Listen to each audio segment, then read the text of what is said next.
Indoor bouldering is getting expensive. Naively, you'd think a moderately priced pair of shoes and some chalk is all you need, making bouldering one of the cheapest, no-frill sports to get into. But a membership to a decent bouldering gym with a broad variation in boulder styles across the entire gamut of skill levels, well, that can get pricey. In London, you can be paying up to £20 for a single visit and above £80 a month for a membership. LA prices are commonly above $100 per month, with registration fees also costing around $100. And in New York City, well, what is going on in New York? A truly eye-watering $150 a month for a membership to a climbing gym. Crazy stuff. Crazy. I should mention that Block 10 in Dundee, where the following video is filmed, is a truly affordable £40 a month, so check it out if you're in the area. So, a gym membership that is twice the price of a normal gym. Does it have a cafe? Sometimes. Free Wi-Fi? Sometimes. A pool? No. Sauna? No. Treadmill? Weight machines? Maybe not. So what is going on? Why are bouldering gym memberships so expensive?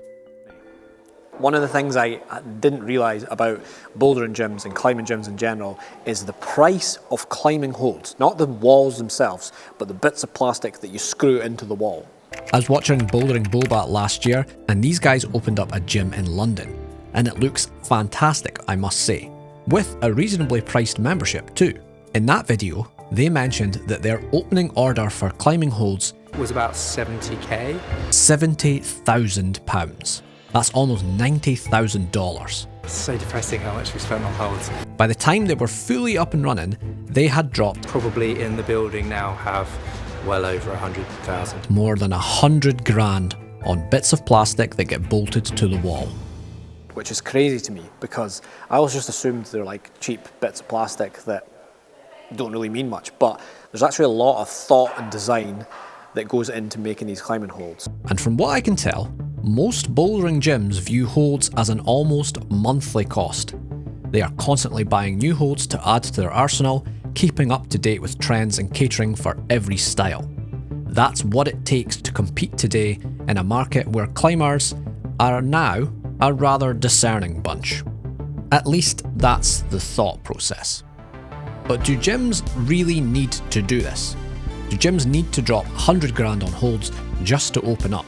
Do expensive climbing holds even make a difference? Can you set quality boulder problems with cheap holds? Well, that's what we're here to find out. Today we're going to set two boulders, one with a very expensive set of climbing holds and one with a more modestly priced set of holds. We're going to find out if expensive means good, or if you can set a good boulder with cheap holds. Let's find out.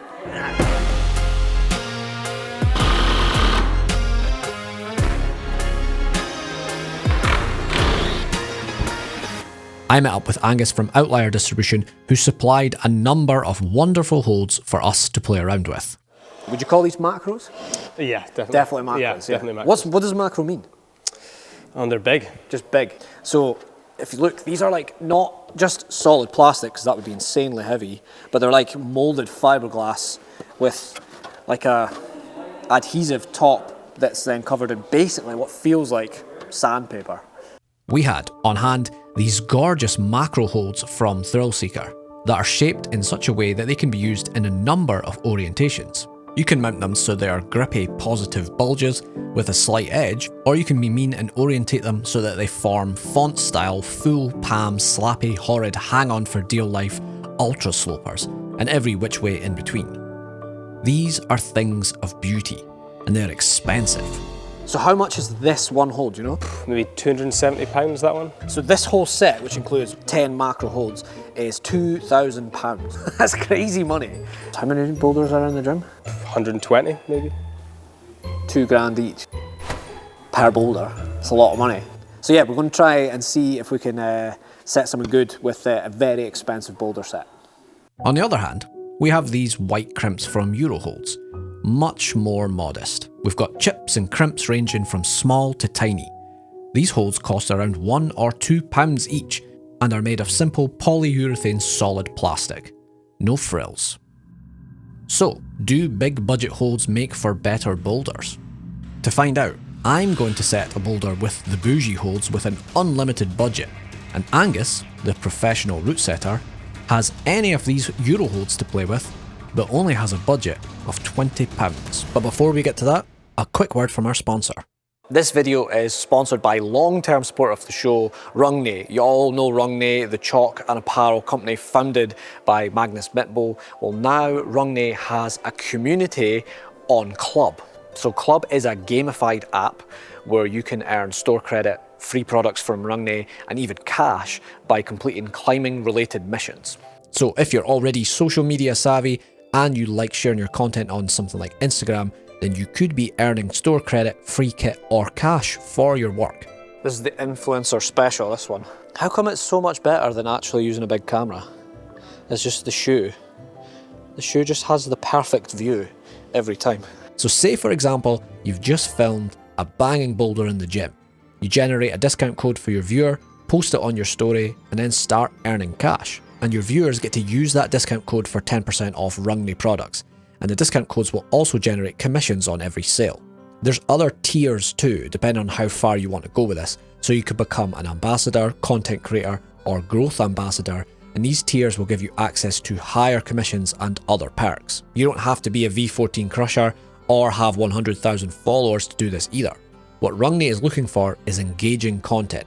So if you've got the knack for social media, short videos and clips, the Rungney community on Club could be a good way to get some free kit or even earn some pocket money. I think this is especially suitable for people who are already posting their stuff anyway, as what's to lose, right? So to get started, follow the link in the description. That'll explain everything you need to know, and then you can start turning your passion for climbing and social media into rewards. Thank you very much to Rungney for sponsoring the video. Let's get back to it. How does this work? Just gonna plop this. All right. Am I so fat that that's like... All right, I'm going to start with this. And I'm just going to get someone on the wall. It's kind of thinking like pressing into that. Yeah, this is feeling okay. I think that'd be quite nice to actually use like a nice giant foothold for once. So these are so big, these macros, that you actually have to consider, like, especially on the slab, if somebody fell from height and they actually like slid down the wall, they're like smack into the hold. So I'm going to put this at the start and move right so that nobody's going over it, because I'm safety conscious. Yeah, I think a wee foothold here, this is good. So just to drive the price up even further, these volumes, horrible things to stand on, but these are like 130, 150 quid each, and there's a massive one over there that's probably well into the 200s, right? Yeah.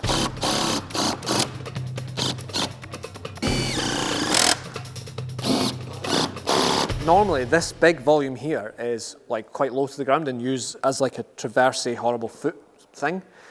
I've never seen anyone put it up. So it might be interesting to put it up into like maybe an undercling position. Just need to check that these huge folds fit on this huge volume. Oh. Yeah, that's good. Oh, that's gonna be hard. I'm ruining this hold, man. Luckily, it's not too expensive to hold, right? Sorry everyone watching on YouTube after I've just went on and on about how expensive it is. And this massive hold would be the match to finish. Well, it actually looks like a banging boulder, doesn't it? Yeah. Like, it looks good. Let me walk you through the boulder. So the start is here, and we're going to put 4 bits of tape there, so it's 2 feet and 2 hands to touch the start. So a little bit of, tiny bit of flexibility required, not too bad. Then we move across to there, this little chip. Good hold here, and this is the tricky little foot swap. Foot across to here. I like to use this one here before going to the jug and pressing across, getting my feet sorted. And then I like to put my left foot there. And I think this would be considered the crux if there was one. is pinch, high foot, match, and then nice semi-sloper to finish. That's banging. That's a well good boulder. Psyched with that. That climbed really nicely. I'd say V3. I'm happy with that. $2.5 grand.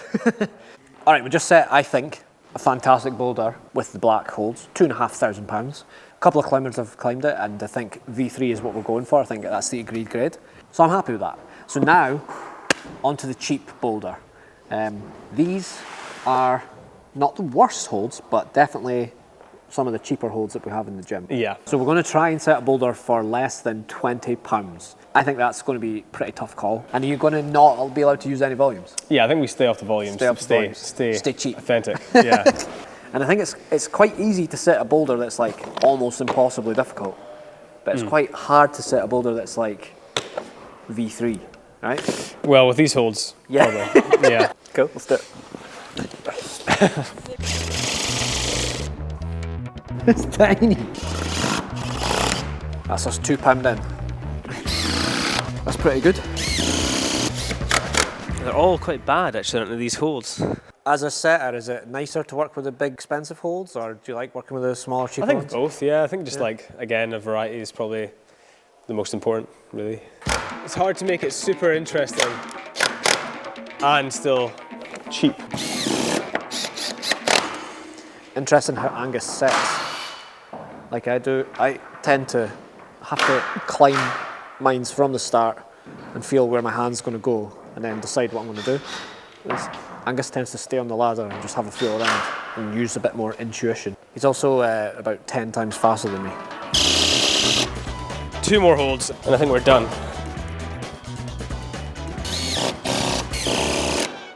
Okay, there you go. I think that's the cheapest we could do.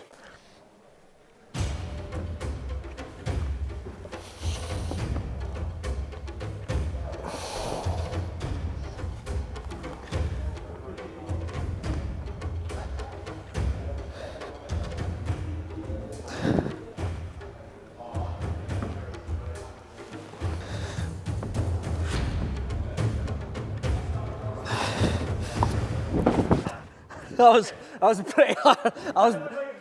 I was working pretty hard. Definitely is a good boulder. And for 20 quid, like 1/100th of the price that I spent, it's incredible. It doesn't look as cool as mine. It's not like my boulder, but for 20 quid, I don't think you can do any better. Absolutely no way. So, we have 2 boulders, similar grades, but an enormous discrepancy in price. Both are fun, interesting climbs. One, a nice slab with many different betas available due to the size of the holds and all of the different places you can place your hands and feet. And the other, the cheaper boulder, a crimpy board style climb that's not without interest, but is 100 times cheaper. When I was watching Angus set, one of the things I overheard him saying was it's more difficult to create like interest with like less holds and cheaper holds, right? Or all the same style. So what Angus did was he like set clusters. One where you have to flick your hand to the side. This one here where it's kind of like almost like a match because they're joined together. So you have to use like a bit more advanced setting techniques to like create interest. Whereas I just plastered these on the wall and they were interesting like straight away. I feel it's easier to set with the bigger holds. You've got like so much of the hold that you can use, and then you can press on the other side of it. But like, say you had a board in your garage, right? And you've got the option with spending £2,500 on this set, or 20 quid on this. Like, what's going to get you better at climbing? Save £2,000, go on holiday, and practice with the cheap holds. I don't think I can do it in these. Angus trying it in his approach shoes. I don't think you can. I think it's actually probably dangerous.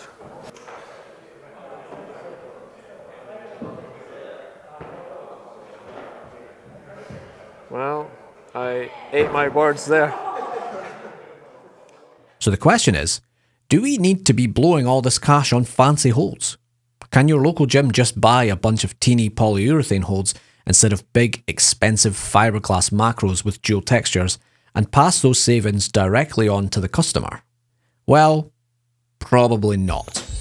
The name of the game with climbing, indoor bouldering in particular, the reason I think people are drawn to it is variety. The humble plastic crimp is, no doubt about it, sufficient to get you strong, and a pro route setter can keep people guessing and keep it interesting. But there's only so much you can do with chips and crimps. Today, in 2025, people want to crimp, jump, slap, bat hang, crack climb, slab climb, and paddle dyno all within a 1 hour session after work. And to do that, you need all the holds. Moreover, with competition style climbing exploding in popularity, people just expect to see big, bold, vibrant holds and macros on the wall. It allows the route setters to be more creative, to be more three-dimensional, and most importantly, to keep it fresh and challenging for climbers of all grades. Personally, when I walk into a new gym, I am just immediately drawn to the routes or blocks with the big macro holds. For some reason, it's just more inspiring, more visually appealing, more alluring with big, bright holds. That's not to say they climb better, it's just more attractive visually to me on a surface level. And here's something that surprised me. Say a gym spends 100 grand on holds. With just 200 members paying £80 a month, that entire 100 grand outlay on holds is only the equivalent of 6 months of membership fees. Perhaps then, holds are just not even that big an outlay for a climbing gym. The big cost is rent, the walls, mats, electricity, staff, insurance, the list goes on. And let's face it, none of that stuff is getting any cheaper.